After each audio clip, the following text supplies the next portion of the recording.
UP में Samajwadi party और कांग्रेस गठबंधन कर बीजेपी का खेल बिगाड़ने की कोशिश कर रहे हैं, तो बीजेपी भी यूपी में मिशन 80 के टारगेट में जुटी है। बीजेपी का सबसे ज्यादा फोकस अभी यूपी की उन 14 लोकसभा सीटों पर है जहां 2019 में कमल नहीं खिल पाया था, यानी उसे हार मिली थी।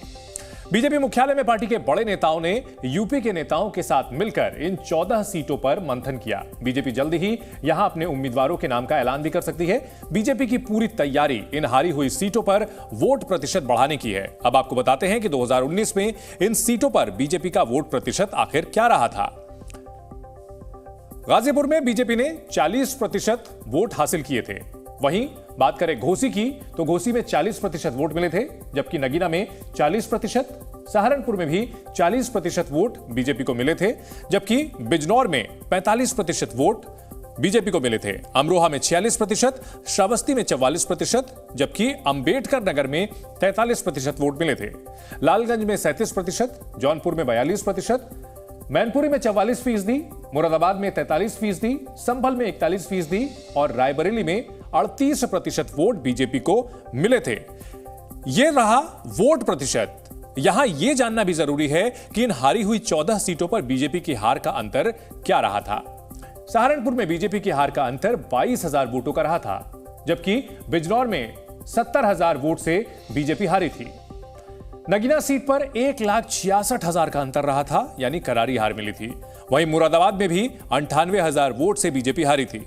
रामपुर सीट से 1,10,000 वोट से बीजेपी हारी, लेकिन उपचुनाव में यहां पर उसे जीत मिली। बात करें अगर संभल की, तो संभल में बीजेपी 1,74,000 वोट से हारी थी, यानी करारी हार मिली थी। अमरोहा में हार का अंतर 6,300 था, मैनपुरी में 94,000, जबकि रायबरेली में 1,67,000 वोट से बीजेपी हारी थी। बात करें अगर अंबेडकर नगर की, तो यहां करीब 96,000 वोट से पार्टी को हार मिली थी, जबकि श्रावस्ती में 5,000 का अंतर जीत और हार का रहा था। बीजेपी 5,000 वोट से हारी थी। लालगंज में 1,61,000 वोट के अंतर से बीजेपी हारी थी, जबकि आजमगढ़ में हार का अंतर बहुत ज्यादा था, 2,60,000 का। हालांकि उपचुनाव में बीजेपी ने वहां जीत हासिल कर ली, जबकि घोसी में 1,22,000 वोटों से बीजेपी हारी थी। जौनपुर में 80,000 वोट, जबकि गाजीपुर में बीजेपी की हार का अंतर 1,19,000 वोट का रहा था। बीजेपी की कोशिश हार के इस अंतर को पाटने की है और इन 14 सीटों पर भी वोट प्रतिशत बढ़ाकर हार को जीत में बदलने की कोशिश है, जिससे यूपी की सभी 80 सीटों पर बीजेपी और गठबंधन को जीत मिले। इनके सहारे एनडीए 400 का टारगेट पाकर फिर से मोदी को प्रधानमंत्री बना सके, यह कोशिश बीजेपी की रहेगी। दरअसल उत्तर प्रदेश में अगर बात करें 2014 की, तो उस वक्त बीजेपी ने 71 सीटें अपने दम पर हासिल की थी, 2 सीटें उसकी सहयोगी को मिली थी और 80 में से 73 सीटें हासिल करने के बाद बीजेपी ने वहां से जो जीत का सिलसिला शुरू किया था, वो 2019 में भी जारी रहा था। मिशन 2024 को लेकर हर एक सीट पर वोटों का हिसाब किताब हो रहा है। चुनावी समीकरण साधे जा रहे हैं, तो वहीं धर्म जाति के बहाने भी सियासी वार किए जा रहे हैं। राम मंदिर का जिक्र कर बीजेपी पूरे देश में अपने पक्ष में माहौल बना रही है, तो विरोधी दल इसका तोड़ निकालने की कोशिश कर रहे हैं। समाजवादी पार्टी के नेता रामगोपाल यादव ने आखिर क्यों किया औरंगजेब का जिक्र और अमित शाह ने कैसे विपक्ष पर किया है पलटवार, देखिए इस रिपोर्ट में।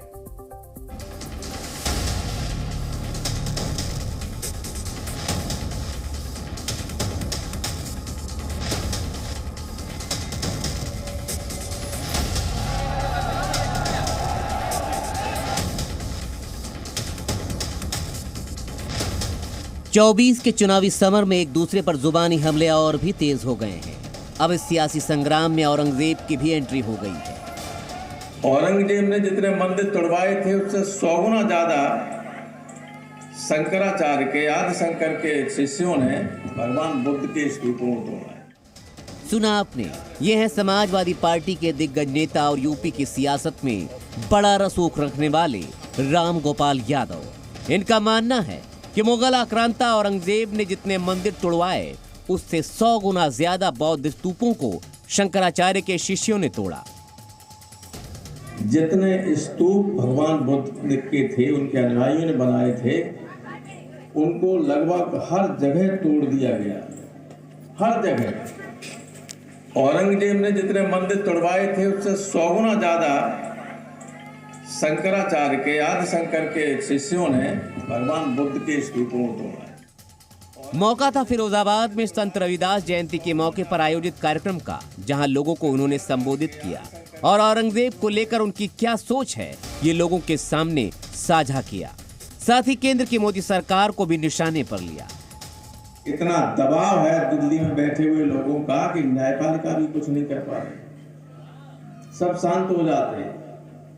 इतना आतंक लोगों ने पैदा कर दिया है। लोकसभा चुनाव पास में है, ऐसे में बीजेपी पर हमला तो विरोधी बोलेंगे ही, लेकिन सवाल उठता है कि जब देश भर में बीजेपी राम की लहर पर सवार है, तो इस वक्त राम गोपाल यादव ने औरंगजेब का नाम क्यों उछाला और शंकराचार्य के शिष्यों से जिक्र करने के पीछे उनका मकसद क्या था? सियासत को थोड़ा सा समझने वाले भी इनका अर्थ बखूबी निकाल सकते हैं। खैर, यूपी में समाजवादी पार्टी के नेता औरंगजेब का जिक्र कर रहे थे, तो वहीं मध्य प्रदेश में गृह मंत्री अमित शाह अयोध्या में भव्य राम मंदिर का जिक्र कर विपक्ष पर सनातन के अपमान का आरोप लगाकर हमला बोल रहे थे। जो अपने बेटे बेटी भतीजे भतीजियों को मुख्यमंत्री प्रधानमंत्री बनाना चाहते हैं, वो भारत के गरीब की चिंता नहीं कर सकते, भारत की चिंता नहीं कर सकते, भारत को विश्व को सम्मान नहीं दिला सकते। भारत को विश्व में सम्मान वो ही व्यक्ति दिला सकता है जिसका जीवन का क्षण क्षण और शरीर का कण कण मां भारती को समर्पित हो, भारत को समर्पित। यानी सनातन पर सियासी संग्राम छिड़ा हुआ है, लेकिन सवाल उठता है कि जिस तरह राम की लहर पूरे देश में गूंज रही है, उसके जवाब में औरंगजेब का नाम कहां तक टिक पाएगा? और विपक्ष के नेता जिस तरह से माहौल अपने पक्ष में बनाने की कोशिश कर रहे हैं, इसमें उन्हें कितनी कामयाबी मिल पाएगी? ब्यूरो रिपोर्ट, जी मीडिया।